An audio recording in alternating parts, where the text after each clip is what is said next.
Hello, this is Todd Luck, and this is a video on Conan comic reading recommendations. I've already done a video on the classic Roy Thomas Conan run, the first 115 issues of Conan the Barbarian, which I highly recommended. But I said there were other Conan comics outside of that that are well worth reading, and so I'm going to go through those rapid fire here. But first of all, I just want to answer question some people might have. What would be the most rare or valuable comic in my collection? That would probably be, for Conan, that would probably be this. This is the first appearance of Red Sonja. This is an issue I'm very fortunate to own, and this is part of that classic 115 issue run of Roy Thomas. But like I said, there's plenty of good stuff out there other than that, so let's take a look. And this is Dark Horse's first Conan series, titled simply Conan, by Busiek. He does a 32-issue run, well worth getting. Not redundant to the Marvel stuff. It has a different tone and adapts only to Howard stuff. And Busiek does quite a few issues of Conan's childhood, which he comes back to complete in issues 45 and 46. Well worth getting. Love all that stuff. So next up is King Conan. And so this is in the 80s. These are 48-page issues. So these are feature-length stories, which are amazing. It begins with 2 novel adaptations in the first 8 issues by Roy Thomas, and that is just the warm-up.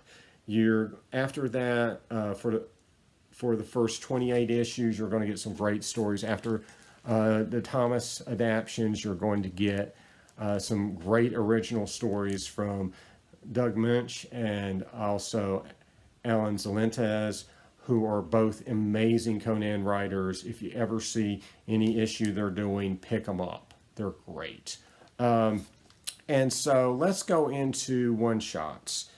So this is Red Nails. And so this is a story that happens a little later in Conan's life. This is a story by Robert E. Howard that's adapted into comic book form. It's later in Conan's life, but not King Conan later, but it was still well past the time period that was being covered in Conan the Barbarian. So Roy Thomas and Barry Windsor Smith did an adaptation in Savage Sword, which did stories that could happen anywhere in Conan's life. And so this is the color reprint of those stories, and it's awesome. So Red Nails, really great one-shot with Barry Windsor Smith art, not to be missed. And speaking of Barry Windsor Smith, and a one-shot a lot of people might miss, is this one. This is Conan versus Rune. So when Marvel bought Malibu in the late 90s, they did a lot of crossovers with the Ultraverse stuff at first, and then they pretty much just never did anything with Ultraverse. But this was during that time period, and this is by Barry Windsor Smith. This is written and drawn by Barry Windsor Smith. And after you finish this amazing issue, you will wish Barry Windsor Smith was the regular writer on Conan. It is fantastic. I wish he would come back and do some more stories, but at least we got this one. Well worth hunting down. So while we're getting into obscure stuff, What If did several issues of Conan. It did 2 issues where Conan travels to modern day times, which are well worth getting. But this is one that has a special place in my heart. This is Wolverine versus Conan. This is Wolverine getting transported back to Conan's time and going at it with Conan the Barbarian. And so this is awesome. I love this issue, and it has a wonderful story to it, wonderful twist that you can only do in a What If issue. Highly recommended. Love it. And so let's go to something really obscure. This is Conan Universe. This is a handbook.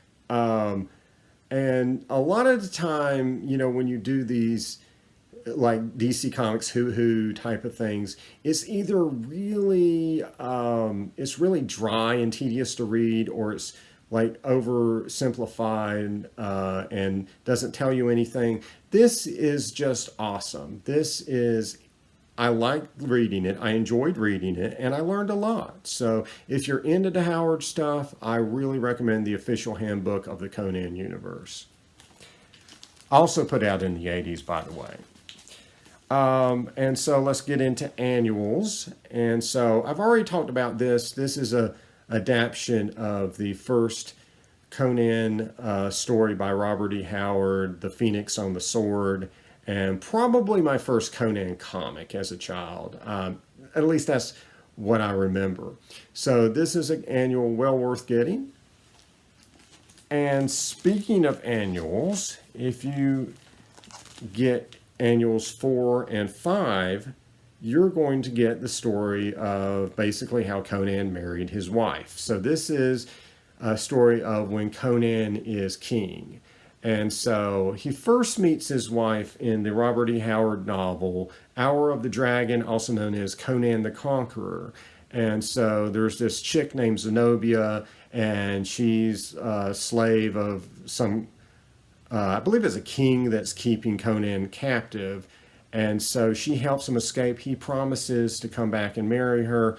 And that's kind of it. That's all the novel shows of that. And, you know, he goes on and saves the world and regains his kingdom and all this stuff.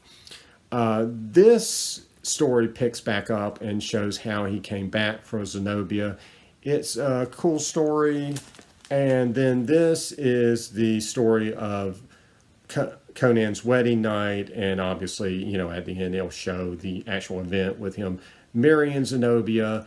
They're not the greatest stories ever told. This is Roy Thomas stuff, but they are solid, and it's just such a major, unique event in Conan's life. I just love having this. So while we're at it, why don't we go into some of the black and white stuff? I've already recommended this issue. It's a very unique Savage Sword of Conan story where Conan is stuck in the Antarctic and has to face off against this giant whale that will not let him leave. And it's awesome. It's just a strange, beautiful, cinematic story, well written, well drawn, just amazing. And so also self-contained, but really awesome, is this. This is a adaptation of a Tennessee Williams novel by Roy Thomas. It's very strange, but very cool. It's, you know, it's one of those things where he's putting Conan in the place of a similar hero, and it really works. I love this issue. Love the cover too. How great is that?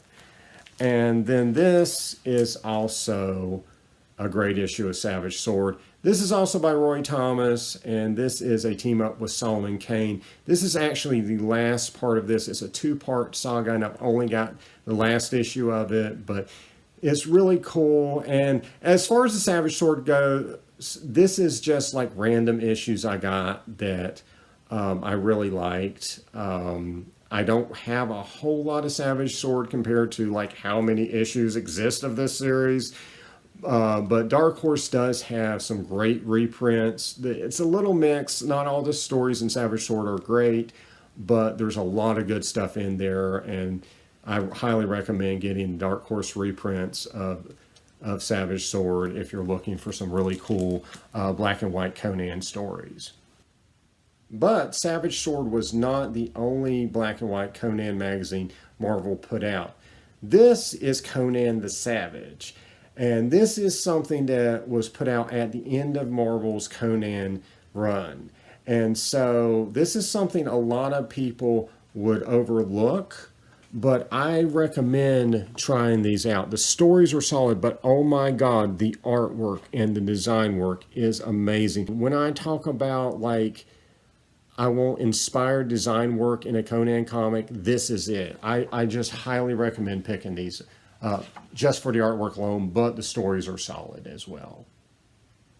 And so while I'm at it, let me touch on some reading recommendations for 2 Robert E. Howard heroes that are not Conan. So for Kull, he had a series originally in the 70s, and it started out with really solid Roy Thomas adaptions, but as the series went on, it was just kind of okay. What I recommend on Kull is the 1980s Marvel comics. And so this is 1982, Cull #1, double-sized issues, 48 pages, just like King Conan, feature-length stories, really cool stuff. And so this is issue 2 from 1982, and this is actually one of my favorite stories ever put in a comic book. I love this issue to death. Highly recommend it. John Bolton art, beautiful story. Go get it.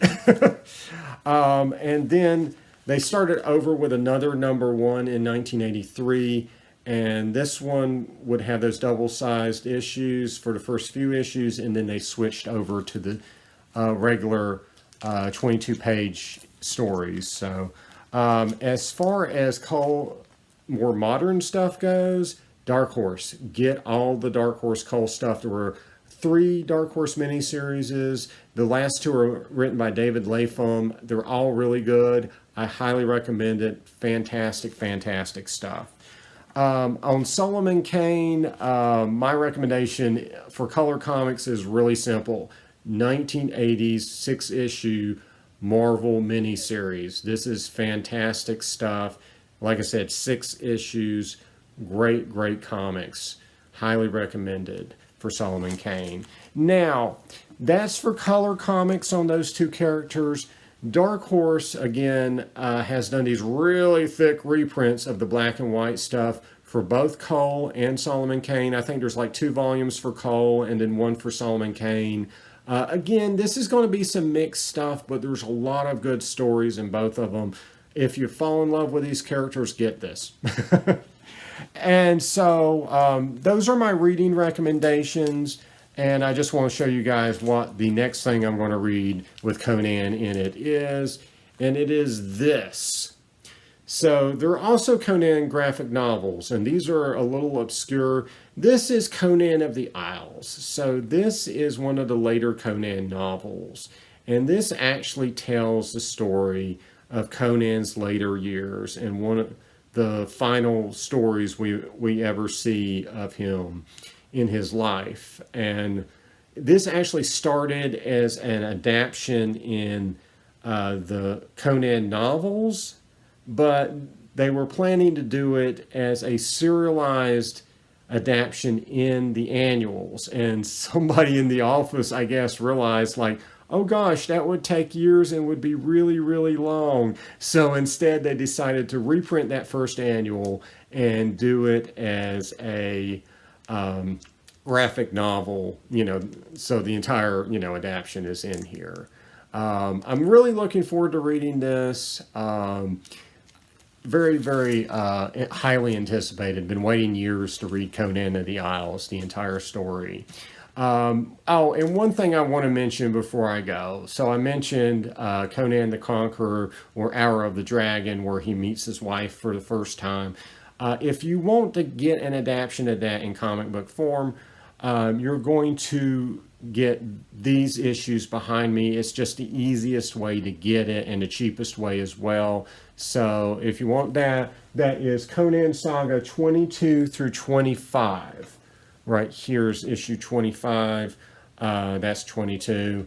And then you're not done, because they screwed up in issue 25. They did not reprint the final page of that story, so you have to get issue 27. They were good enough to go back and reprint it in that issue, so you'll get the final page of that story in issue 27 of Conan Saga.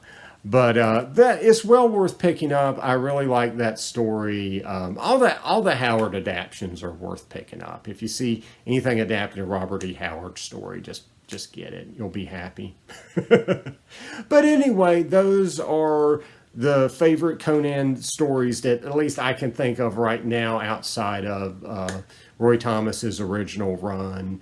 Tell me what your favorite Conan comics are. Is there anything in this long list that I missed, or anything you would recommend I read? Let me know in the comments below, and like and subscribe for more videos. And until next time, see ya.